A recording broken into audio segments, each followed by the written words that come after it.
Hoy, el humo de los incendios en Corrientes, Entre Ríos y Misiones llegó a la ciudad de Buenos Aires y el conurbano. Por esta razón, en algunos momentos del día se pudo percibir olor a quemado en varios barrios porteños y se distinguió una densa franja de smog en el horizonte. Buenas noches, estas son las noticias a las 20:30.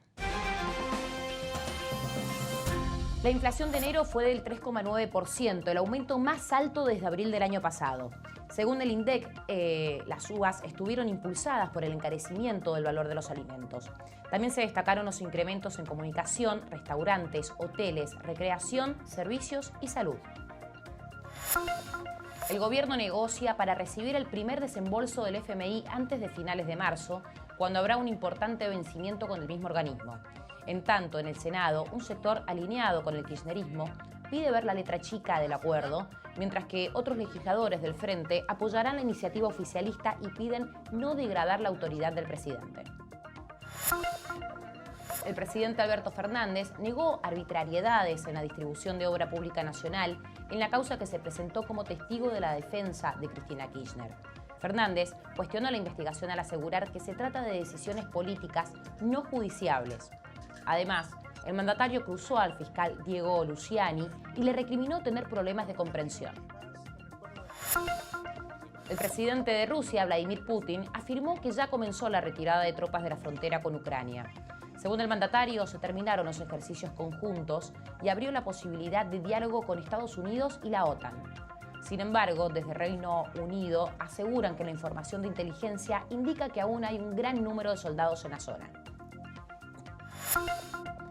Sin la presencia de Juan Martín del Potro, 6 argentinos debutan en el Abierto de Río. Federico Del Bonis y Federico Coria ganaron sus respectivos partidos frente al colombiano Daniel Galán y al chileno Cristian Garín. No fue el caso de Juan Ignacio Londero, que perdió ante el español y último campeón del ATP de Córdoba, Albert Ramos Viñolas, ni de su compatriota Facundo Bagnis, que cayó ante el italiano Fabio Fognini. En estos momentos juega Sebastián Báez y más tarde será el turno de Francisco Cerúndolo.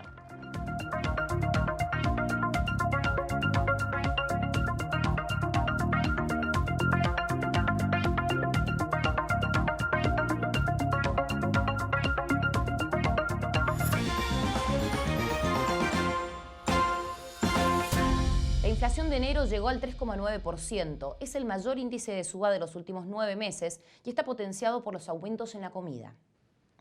El índice de precios de abril del 2021 había sido del 4,1% y este año quedó a solo 0,2 puntos porcentuales. En tanto, el acumulado de los últimos 12 meses es del 50,7%. La suba fue impulsada por los alimentos con un aumento de casi el 5% mensual. Por encima del nivel general también quedaron los rubros comunicación, restaurantes y hoteles, bienes y servicios, recreación y salud. Lamentablemente en 2021 hubo muchos factores que hicimos que se retrocediera en esa tendencia a la baja. Uno fue el impacto tremendo que tuvo los precios internacionales, que nos benefició por un lado en materia de reservas del Banco Central, y lo segundo que creo ha estado jugando ha sido una expectativa devaluatoria asociada a la incertidumbre por varios elementos. Uno de ellos, el escenario de acuerdo con el FMI. Si la materia prima sigue subiendo de precio, bueno, eso claramente impulsa a que la presión inflacionaria llegue a la góndola. Esta semana siguieron los aumentos en alimentos y el precio del pan se incrementó entre un 20 y un 25%. El sector panadero rechazó las subas y fue recibido por el secretario de Comercio Interior, Ricardo Feletti. Los panaderos pidieron que se tomen medidas urgentes para evitar nuevos incrementos en los precios de los insumos, las materias primas, el combustible y las tarifas de energía. Feletti, por su parte, no descartó replicar el fideicomiso aceitero para el caso del trigo con el objetivo de garantizar precios accesibles en el mercado interno. En tanto, el Gobierno Nacional continúa preparando la segmentación tarifaria del servicio eléctrico. En este sentido, adelantó que usará información de la AFIP para analizar los reclamos de aquellas personas que busquen mantener los subsidios. El gobierno prevé quitar subsidios en 13 barrios de la ciudad y en más de 400 countries del conurbano bonaerense.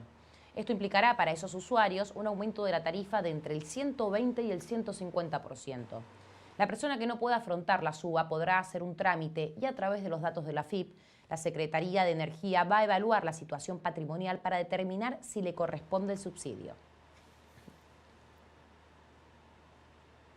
Por otra parte, el Gobierno Nacional autorizó subas de un promedio del 26% en los peajes de la autopista Richeri y de los accesos oeste y norte. En el acceso norte, la tarifa más baja para automóviles quedará en 60 pesos en horario normal y en 80 en horarios pico. En tanto, en el acceso oeste, la tarifa irá de los 80 a los 100 pesos y en la autopista Richeri los valores estarán de entre los 120 y los 180 pesos.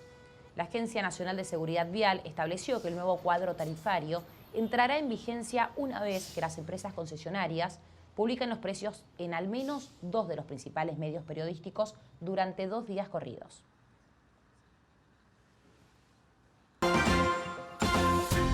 Organizaciones sociales reiteraron sus reclamos frente al Ministerio de Desarrollo Social de la Nación. La avenida 9 de Julio estuvo completamente cortada durante 4 horas desde el Obelisco hasta San Juan. Yo ajusto a los que menos tienen y yo pago estafas al FMI. Fueron algunas de las consignas que se vieron en esta nueva marcha frente al Ministerio de Desarrollo Social de la Nación. Nos mataban a kilos y kilos y camiones de polenta. Ahora nos matan a fideo. Desde noviembre nos vienen diciendo que en diciembre iban a venir 18 productos. Después nos dijeron no en diciembre, vienen en febrero. Ahora en febrero nos dicen no, recién vamos a licitar en marzo. Entonces un verso. Eso se llama ajuste. La denominada Corriente Unidad Piquetera avanzó desde Retiro y Constitución a partir de las 10 y marcharon por la avenida 9 de Julio, que estuvo cortada desde San Juan hasta el Obelisco. Además, bloquearon el Metrobús hasta las 3 de la tarde. La inflación fue otro reclamo presente en el día en que se conoció otro alto índice. No podemos sostener más con 16.000 pesos justamente el problema de sostener lo económico. Entonces, muy difícil sostener eso para poder vivir con la inflación que es tremenda. También le reclamaron al ministro Juan Zabaleta aumentar la cantidad de beneficiarios del programa Potenciar Trabajo, un pedido que por ahora no está en la agenda del gobierno. Le importa poco a Zabaleta de lo que le pasa a los sectores más vulnerables, porque aplica la política del fondo que es ajuste, es bajar el déficit fiscal ¿para qué? Para poder pagar la deuda externa.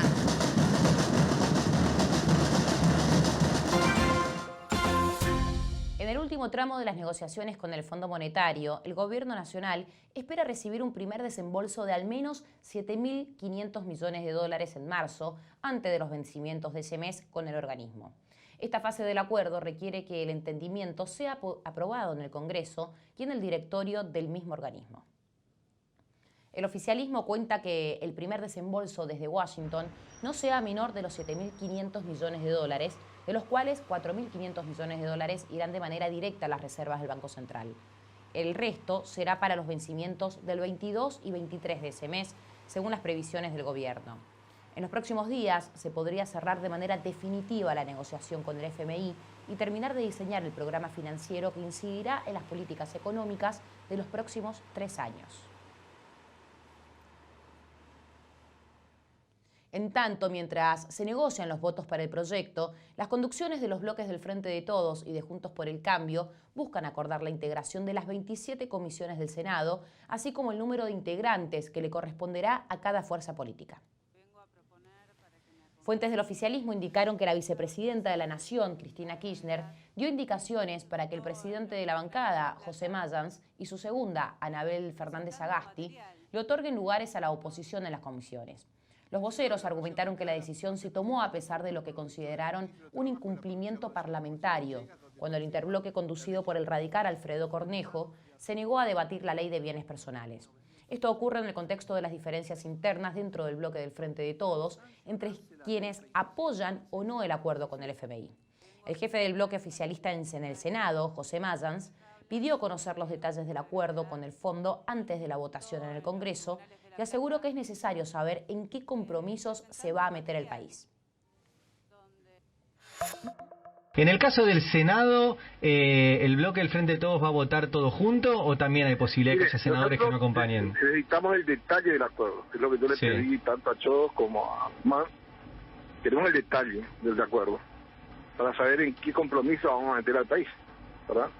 Sí. Porque ustedes ven cómo la situación es delicada. Yo no dudo de la buena fe del ministro, de Chodos, de toda la gestión que hace, pero para eso estamos nosotros también, para saber que el pueblo argentino ha votado representantes y espera realmente que hagamos las cosas bien. En relación a esto, Edgardo Cuader, senador nacional por Entre Ríos, se diferenció del grupo de Mayans y afirmó que acompañará el acuerdo firmado con el FMI. Además, apuntó que las diferencias dentro del bloque oficialista se deberían discutir dentro del partido, ya que esto debilita la figura del presidente. Nosotros consideramos que entrar en default va a tener un costo muchísimo mayor que lo que le manifesté a Mayans. Yo le digo, bárbaro, José, vos me hablás de lo que va a costar o lo que puede eventualmente costar aprobar este acuerdo, pongámosle un número, ¿cuánto es el costo? Bueno, veamos ese número. Ahora, nadie habla del costo que significa entrar en default. Estas cosas hay que discutirlas adentro, porque lo único que hacemos al discutirlas afuera es debilitar al presidente de la nación y nos debilitamos nosotros mismos.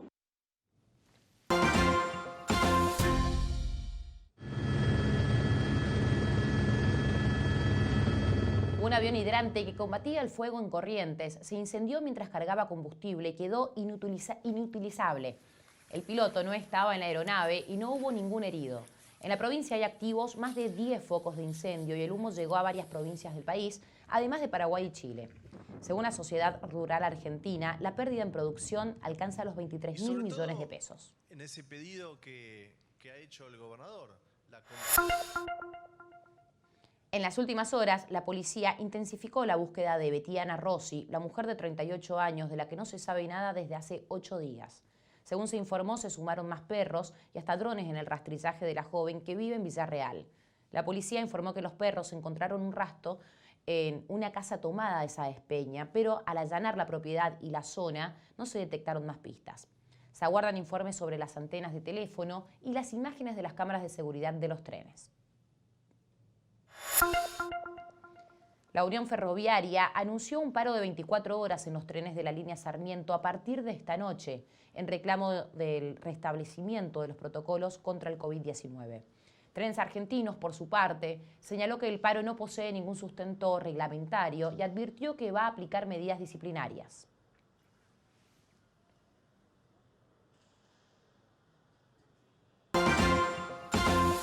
El presidente de la Nación, Alberto Fernández, declaró en el juicio por la causa de vialidad que imputa a la vicepresidenta Cristina Fernández de Kirchner. El mandatario negó la existencia de arbitrariedades en el reparto del presupuesto de obra pública y resaltó que se están investigando decisiones políticas, no judiciales. Además, el presidente de Rusia afirmó que no quiere una guerra con Occidente en Ucrania. Estos y otros temas en instantes en Noticias a las 20:30.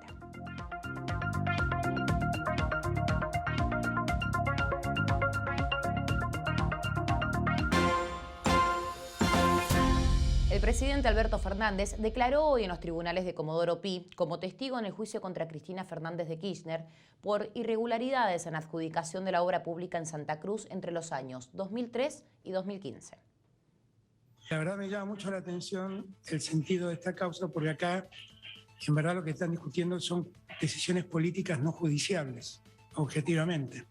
Y en verdad esas decisiones que se tomaron en materia presupuestaria y en materia de distribución de obra pública, de ningún modo pudieron ser arbitrarias. La aprobación de un presupuesto no es decisión de un presidente que decide cómo se gasta la plata. Es un trabajo donde intervienen muchísimas jurisdicciones, muchísimas, que después va al Congreso. De esta forma, el funcionario explicó que el presupuesto de la obra pública nacional no tuvo distribución arbitraria y aseguró que se trata de decisiones políticas no judiciables. Por esa razón, el mandatario expresó que le llamó la atención que la causa prosperara. También Fernández resaltó que los expresidentes Néstor y Cristina Kirchner durante sus mandatos no dieron instrucciones para la asignación de fondos de manera específica a Santa Cruz. Además, negó cualquier tipo de acuerdo de voluntades entre las partes y señaló que no hay posibilidad de que el presidente pueda conocer cada obra pública. Mientras avanzaba la declaración de Alberto Fernández, el fiscal a cargo del juicio, Diego Luciani, planteó una pregunta acompañada de una planilla del presupuesto de obra pública, la cual generó un tenso cruce entre el mandatario y su persona. Doctor, a mí me da la impresión que usted no me escuchó bien antes. Sí, yo lo escuché perfecto, doctor. Pero entonces tiene un problema de comprensión. No, bueno, no discutamos. Le explico, doctor. No me falta respeto, doctor. No, doctor Luciani. A ver, doctor Fernández, vamos a tratar de reconducir esta declaración. De ningún modo quise faltar el respeto, doctor, quise ser descriptivo. La verdad, esto lo que dice es en una planilla recursos que se destinan a una obra. ¿Qué pretende que le diga? No tengo la menor idea. Eso me podría preguntar por todas las otras, tampoco tengo la menor idea. Eso, no sé qué es lo que quiere que le diga, doctor.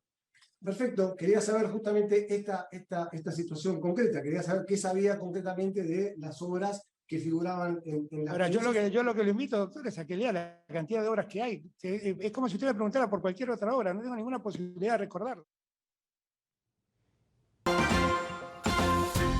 En el último reporte del Ministerio de Salud se mantiene la tendencia en la baja de contagios. Con respecto al martes pasado, los casos bajaron un 45%. Además, siguen bajando la cantidad de internados. Se registraron 18.573 nuevos casos, 5.000 más que ayer. De estos, 1.481 le corresponden a la ciudad y más de 8.000 a la provincia de Buenos Aires. En el país se hicieron más de 70.000 testeos y la positividad se ubica por debajo del 27%, uno de los valores más bajos de la ola de Omicron. También se registraron 236 muertes. El promedio de fallecidos tuvo una leve baja durante los últimos días. Además, son más de 124.000 víctimas fatales desde el inicio de la pandemia. En tanto, hay 1.884 internados en terapia intensiva. Esto representa una ocupación del 44,6% en el país y del 42,2% en el AMBA. Se mantiene la caída de internados en terapia desde hace más de 2 semanas. En este contexto, el secretario de Innovación y Transformación Digital de la ciudad, Diego Fernández, explicó que han creado la base de datos de toses más grande del mundo a través de la implementación del sistema de inteligencia artificial que detectará por medio de audios de WhatsApp casos sospechosos de COVID. Durante el proceso de la pandemia, lo que hicimos fue, cuando le enviábamos un resultado a los usuarios, les ofrecíamos la posibilidad de que voluntariamente nos envíen su tos. Entonces logramos conformar la base de datos de toses con PCRs confirmados más grande del mundo, porque como teníamos el resultado, sabíamos si la tos pertenecía a un positivo o a un negativo. Estuvimos trabajando mucho en entrenar a los algoritmos para que reconozcan los patrones de casos positivos y negativos en la tos. En los inicios del siglo XX, el mercado de los carruajes de Alem Tres Sargento era una caballeriza que alojaba a los carruajes presidenciales y sus caballos. Más tarde, los presidentes y sus ministros comenzaron a dejar en ese lugar los primeros coches que llegaron al país. Hoy, ese lugar, convertido en patrimonio histórico, comenzó a funcionar como un nuevo polo gastronómico gourmet. El mercado de los carruajes es el nuevo paseo gourmet de la ciudad, emplazado en un imponente edificio de ladrillos que tiene más de 40 locales comerciales. Estamos emocionados, hemos abierto por fin, contentos, que la gente pueda disfrutar el mercado, así que estamos realmente felices, con los sentidos a pleno. En la primera jornada de apertura, cientos de personas aprovecharon para disfrutar de la gastronomía, que va desde fiambres, cócteles y hasta churros con chocolate. Está exquisito. Sí, sí. El mercado se emplaza dentro de un edificio declarado Patrimonio Histórico que fue construido a finales del siglo XIX para alojar las caballerizas y los carruajes de presidencia por su cercanía a la Casa de Gobierno. Mientras que en la planta baja se puede encontrar variedad de productos frescos. En el primer piso y en la terraza hay locales de cervecerías, restaurantes y comida para todos los gustos y bolsillos. Mufaleta, una de porqueta y una de mortadela con nuez. Y después las picadas en la barra. Esto que la mufaleta es para compartir, están alrededor de 900 pesos y las picadas 500. El combo de churro, que es chocolate, que es lo que estamos sirviendo con 3 churros, está a 600 pesos. De esta forma, el mercado de los carruajes se suma al circuito de sabores que propone la ciudad, ícono de la gastronomía en el país.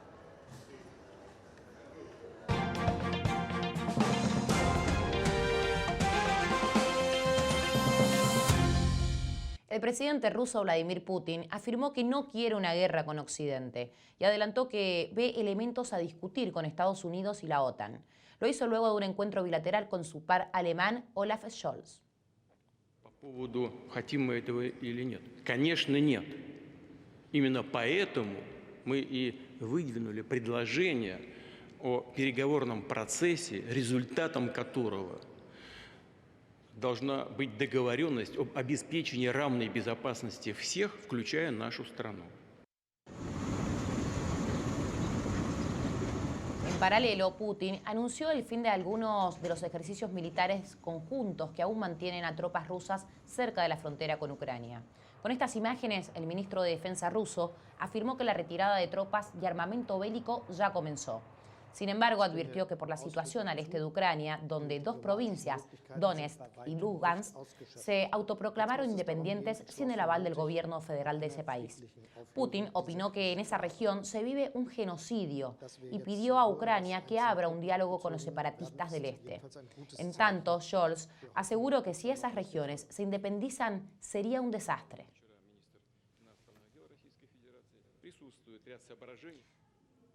En tanto, el mandatario alemán Olaf Scholz celebró el anuncio de retiro parcial de tropas, aunque aseguró que aún no es suficiente. También advirtió a Rusia por si aún así decidieran invadir el este ucraniano. Ich stimme ausdrücklich zu. Die diplomatischen Möglichkeiten sind bei weitem nicht ausgeschöpft. Jetzt muss es darum gehen, entschlossen und mutig an einer friedlichen Auflösung dieser Krise zu arbeiten. Dass wir jetzt hören, dass einzelne Truppen abgezogen werden, ist jedenfalls ein gutes Zeichen. Wir hoffen, dass da noch welche folgen.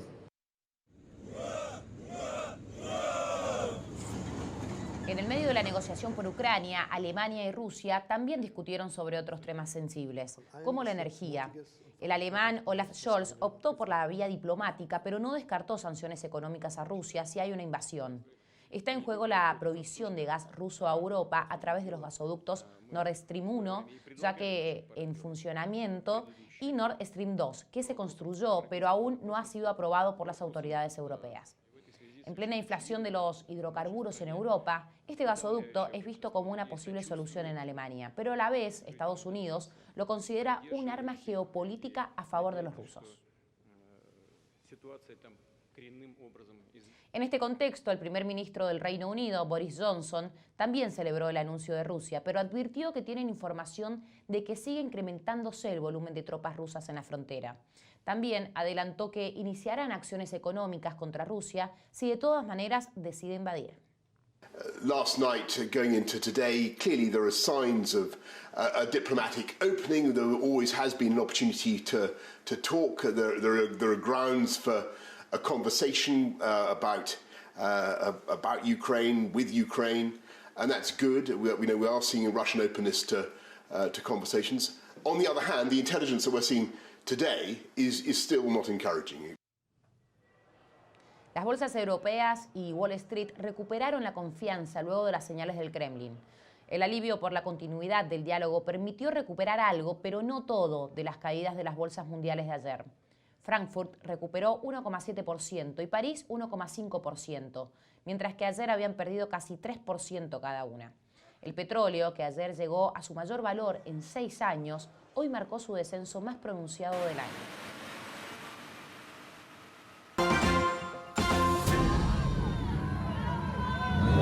En medio de una escalada de protestas de antivacunas en Canadá, el presidente Justin Trudeau invocó a la ley de emergencia que le permite tener poderes extraordinarios para lidiar con los manifestantes. La norma será usada para hacer cumplir las medidas sanitarias, liberar los bloqueos de los antivacunas en puntos críticos del país y actuar en caso de que las protestas se tornen violentas. Según informó el mandatario, se respetarán los derechos de los canadienses y las acciones serán limitadas en tiempo y espacio. De todos modos, insistió en que los bloqueos en puntos de la frontera con Estados Unidos y en varios puntos de la ciudad de Ottawa deben terminar. Nueva York despidió a más de 1.400 empleados por no tener la vacuna contra el COVID-19. La cifra representa menos del 1% del total de los trabajadores municipales. Cerca del 64% de los despedidos pertenecían al Departamento de Educación. Mientras tanto, en Italia empezó a regir la vacunación obligatoria contra el coronavirus para los empleados mayores de 50 años. Este grupo debe presentar un certificado que se obtiene después de recibir 2 dosis de la vacuna o después de haber superado la enfermedad en un plazo de 6 meses. Aquellos que no presenten el certificado recibirán una multa de entre 600 y 1.500 euros. También serán sancionados los responsables de sus empresas con un monto similar.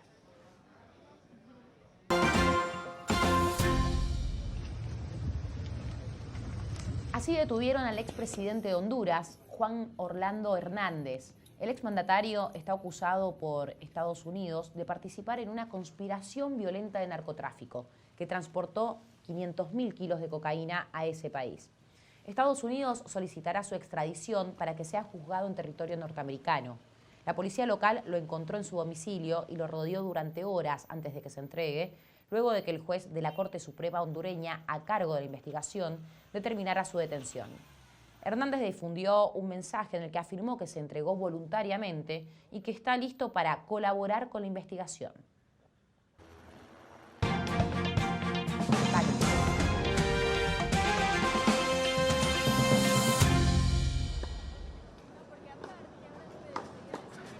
Sin la presencia de Juan Martín del Potro, 6 argentinos debutaron en el Abierto de Río. El primero fue Federico Del Bonis, que derrotó al colombiano Daniel Galán. Luego fue el turno de Federico Coria, que derrotó al chileno Cristian Garín. En tanto, Juan Ignacio Londero quedó eliminado de frente al español y último campeón del ATP de Córdoba, Albert Ramos Viñolas, al igual que Facundo Bagnis, que cayó ante el italiano Fabio Fognini. Por último, en la cancha central juega Sebastián Báez contra Thiago Monteiro y para cerrar la jornada, Francisco Cerúndolo jugará ante Benoit Paire.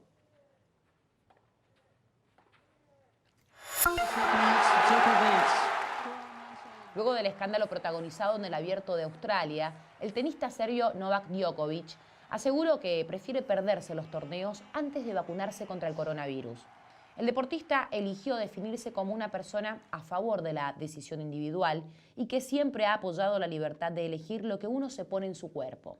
Sin embargo, aclaró que él no se considera parte del movimiento antivacunas. And I understand that not being vaccinated today, I'm unable to travel to most of the tournaments at the moment. And that's the price you're willing to pay? That is the price that I'm willing to pay.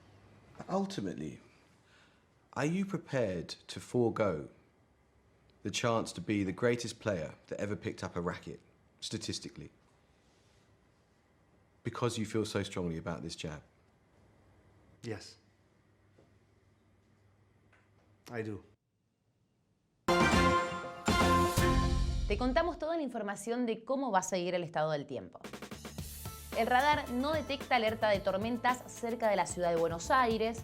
Ahora el cielo se encuentra despejado, la temperatura es de 27 grados.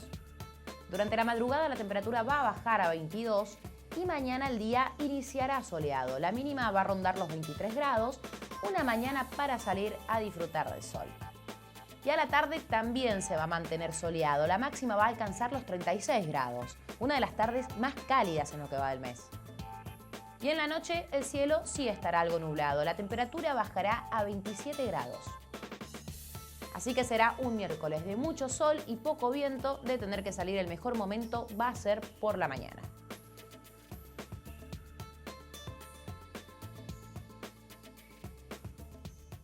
Hasta aquí te contamos qué pasó en tu ciudad, en el país, en el mundo. Gracias por acompañarnos. Quédate en el canal de la ciudad que ya llega Pantagruélico con Diego Pérez. Mañana más noticias a las 20:30.